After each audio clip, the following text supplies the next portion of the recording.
అందరికీ నమస్కారం అండి. స్వాగతం సుస్వాగతం మన ఛానల్కి.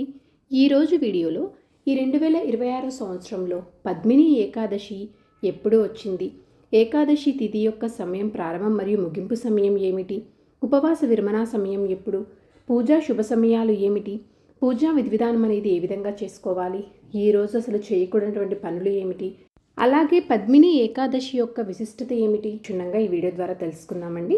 వీడియోని స్కిప్ చేయకుండా చూడడానికి ప్రయత్నం చేయండి. అప్పుడే మీకు పూర్తి సమాచారం అనేది క్లియర్గా తెలుస్తుంది.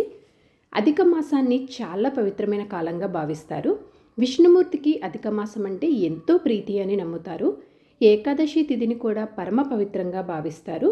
విష్ణువుకి అత్యంత ప్రీతికరమైన అధిక మాసంలో వస్తే దాన్ని మరింత విశిష్టంగా భావిస్తారు. ఈ అధిక మాసంలో వచ్చే ఈ ఏకాదశిని పద్మిని ఏకాదశి అని, పురుషోత్తమ ఏకాదశి అని, అధికమాస ఏకాదశి అని పిలుస్తారు. ఎంతో పవిత్రత, ప్రత్యేకతమైనటువంటి విశిష్ట స్థానం అనేది ఉందండి ఈ ఏకాదశికి హిందూ సాంప్రదాయంలో. ఈ పవిత్రమైనటువంటి రోజున భక్తులు ఉపవాసం ఉండి నిష్టగా భక్తి శ్రద్ధలతో విష్ణుమూర్తిని పూజిస్తే ఖచ్చితంగా ఆయన కటాక్షం లభిస్తుందని పురాణాలు తెలియజేస్తున్నాయి. మరి ఇంతటి పవిత్రమైనటువంటి ఈ పద్మిని ఏకాదశి ఈ 2020 సంవత్సరంలో ఎప్పుడు వచ్చింది, పూజా సమయం ఏమిటి, ఉపవాస విరమణ సమయం ఏమిటి, పాటించాల్సినటువంటి నియమాలు ఏమిటో ఇప్పుడు తెలుసుకుందాము. అధిక మాస శుక్లపక్ష ఏకాదశి ప్రారంభం మరియు ముగింపు సమయం చూసుకున్నట్లయితే 2026 సంవత్సరము మే 26వ తేదీ మంగళవారం రోజున ఉదయం 5:11 నుంచి ఏకాదశి తిథి ప్రారంభమయ్యి మరుసటి రోజు అంటే 2026 సంవత్సరము మే 27వ తేదీ బుధవారం రోజున ఉదయం 6:22 మనకి ఏకాదశి తిథి అనేది ముగుస్తుంది.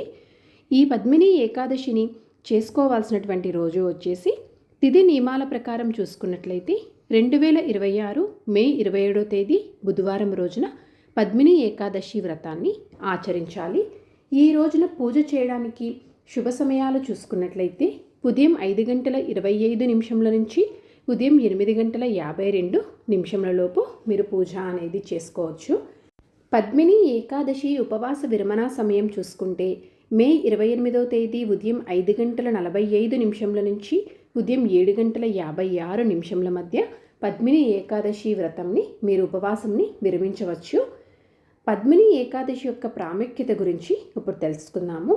పద్మిని ఏకాదశి వ్రతంని పాటిస్తే జీవితంలో సుఖ సంతోషాలు, ఐశ్వర్యం, అదృష్టం కలిసి వస్తాయని నమ్ముతారు.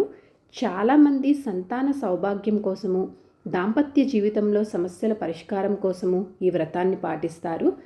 భక్తితో పద్మిని ఏకాదశి వ్రతాన్ని పాటిస్తే ఒక అశ్వమేధ యజ్ఞం చేసినంత పుణ్యం లభిస్తుందని పండితులు చెప్తున్నారు.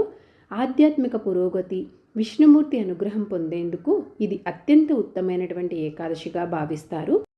అసలు పూజా విధివిధానం అనేది ఏ విధంగా చేసుకోవాలి అన్న విషయం గురించి ఇప్పుడు తెలుసుకుందామండి.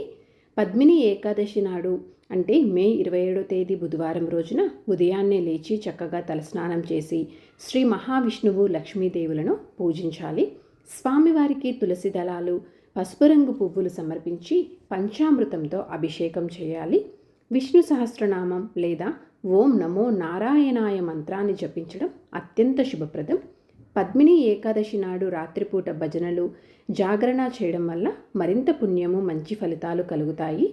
ఈ పవిత్రమైనటువంటి రోజున పేదలకు మీకు తోచిన విధంగా దాన ధర్మాలు చేయడం వల్ల విశేష పుణ్యఫలం లభిస్తుంది. సో ఇదండి ఈరోజు వీడియో. ఈ వీడియో మీకు తప్పకుండా ఎంతో కొంత ఉపయోగపడిద్దని అనుకుంటున్నానండి. ఇంకొక యూస్ఫుల్ వీడియోతో మీరు మళ్ళీ కలుస్తాను. ధన్యవాదములు. సర్వే జనా సుఖినో భవంతు. జై శ్రీమన్నారాయణ.